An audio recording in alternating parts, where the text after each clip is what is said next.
I'm literally both not surprised and outraged by the news. Reported death of Alexei Navalny. He bravely stood up to the corruption, the violence, and all the bad things that the Putin government was doing.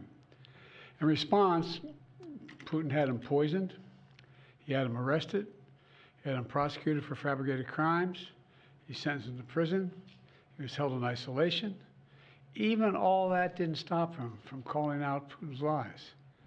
Even in prison, he was a powerful voice for the truth, which is kind of amazing when you think about it. Reports of his death, if they're true, and I have no reason to believe they're not, Russian authorities are going to tell their own story.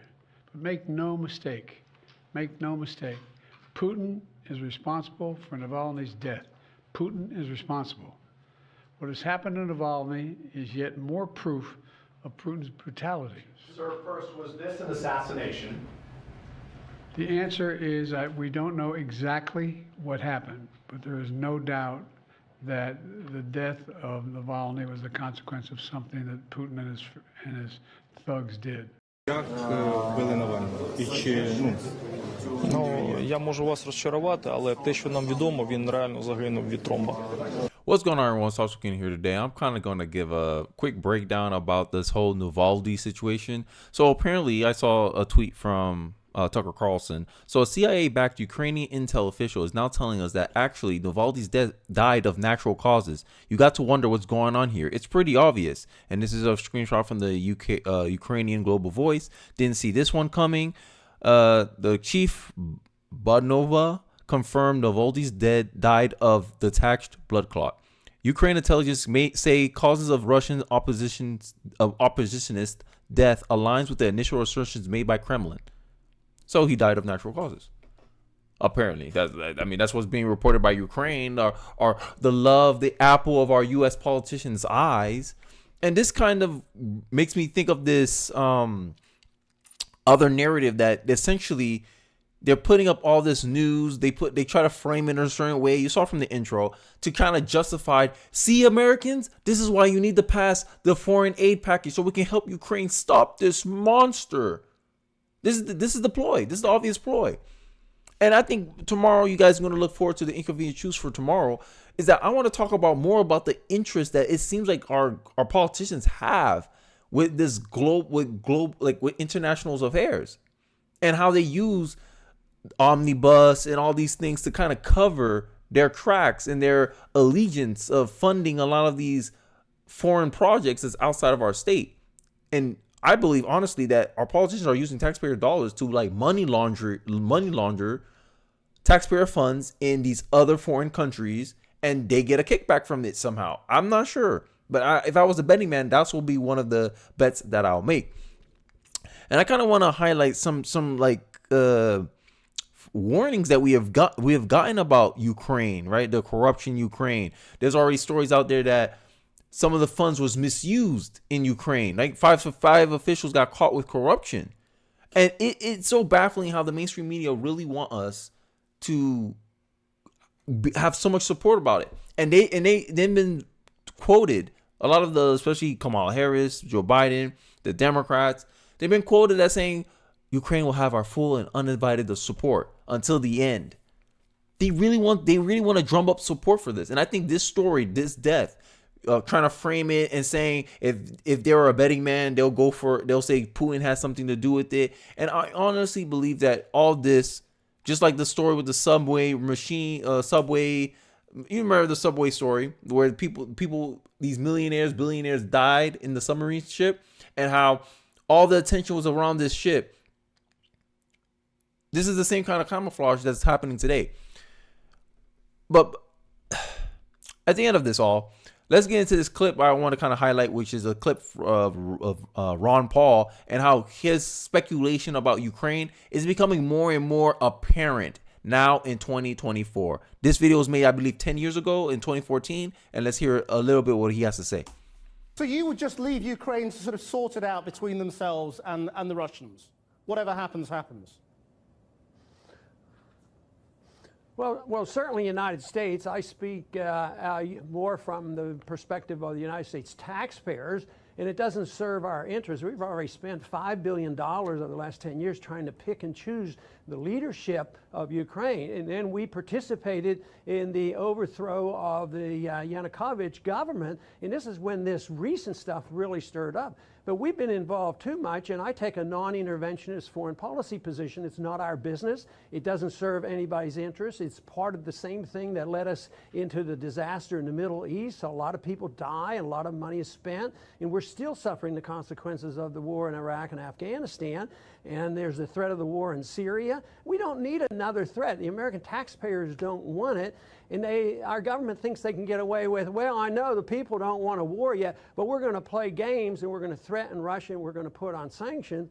And they fail to recognize that we have $500 billion of investments in Russia. Russia has $450 billion invested in the West, and all we're doing is trying to stir up more trouble. It makes no sense whatsoever. So it makes a lot of sense for us to mind our own business and let somebody over there solve their own problems. So this must And Ron Paul, his son, Rand Paul, sorry guys, he made a similar critique, and this is what I'm saying. Inconvenient Truth is going to be interesting tomorrow, because I want to talk about this interest that it seems like our foreign politicians, our current politicians, have such an interest in drumming up drama. It's stirring up the hornet's nest. It's so. The amount of like passive ways that the U.S. has been playing in international politics to antagonize Russia, to make them hit them first, because essentially this is what it is.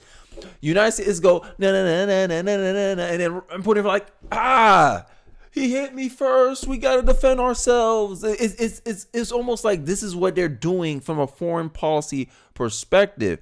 And I don't want to talk about this too long, but there was an interesting debate between Vinny and Adam Sosnick from the PBD podcast. If you guys know, I liked watching them. And they were speculating, hey, is Vladimir Putin behind the death of Alexis Navalny? I don't know if I'm saying his name wrong. I probably just butchered the hell out of his name. But I kind of want to hear how confident a lot of people, and Adam Sosnick is more of a left-leaning individual compared to Vinny. And you can see what sides they both take. And PBD kind of had it right. He said, yo, how you know this is not just being used to drum up support for foreign policy? And I remember this video was 6 days ago. And I remember saying, hey, that's a good point by Patrick. I'm going to side with Patrick on this one. I'm not going to take either or. I'm going to wait for more information to come out. And more information has come out. And now it's been proven that 100,000 billion% Adam Sosnick was wrong. Let's take a look. Seize the assets of billionaires. 100%. Maybe it was back. Let me follow up. Let me follow up with a question. Here's a follow up with a question. So number one, everybody here assumes that if you were a betting man, you're betting that this was an inside job, and he took out an opponent. Great. So we're there. Now let's go to the next. Do you have a percentage? By the way, I think this team is capable of doing that. Yeah. No, I'm more towards yes than I'm towards what no. percentage would you say? I'm above 50% towards yes. Okay. So what is happening right now? So, okay. But by the way, but what I mean by that is, So if you don't understand the context, I kind of played it in the middle because I didn't want to spend too much time on this video. Adam Sosnick is like, he was well over 100% sure that Putin has something to do with this person's death. Vinny, another person on the podcast, said 70%. The one on the farther end with the glasses said 99.9999%. And he's surprised that Patrick decided, no, I say it's over 50%. And I'm also like, come on, bro. It's obvious it's Putin. And this is the kind of things that I feel that the mainstream media kind of plays into, right? We have these assumptions, but they're nearly based on what? Biases, right? And this is one thing I always been cognizant of is that I am cognizant that I have a bias. And I'm self-aware enough to know that I do things and I do my research and I do my due diligence to kind of counter against my bias as much as possible. So that way I know that the information or the perspectives that I have is grounded in some type of a reality. And I think this is what Adam Sosnick got caught up in. And this is what I think, not just him, but a lot of liberals, because he represents exactly how liberals took the situation. Oh my God, Putin did do something with it. That's why I opened up the video with Joe Biden speaking about it. But I feel like these people pull on the heartstrings. And one thing I think I know the mainstream media knows how to stir up the emotions of liberals. And I think this is what they were playing into. And conservatives are more, skeptical, distrusting. So we tend to be more cautious. It depends. But I really feel like this is one of the few issues where it's kind of obvious that the mainstream media is meant to propagandize us, get us to believe a certain narrative, and then do decisions based on that narrative. And God forbid, if we had passed the Ukraine bill, if we had given support to the politicians to pass the Ukraine bill, and then this information came out later, we would have had egg on our face. So now it seems like, hey, Vinny was kind of right. Hey, it's a possibility. Yes, we kind of, if we were betting people, we thought that Putin had something to do with it, but the reports seem to line up with what Kremlin had put out. And you see how this narrative, and it's the same liberals. The liberals do the same thing with Trump. They think he's a bad guy. So then any kind of negative information, they're more likely to believe it regardless of the lack of evidence or proof.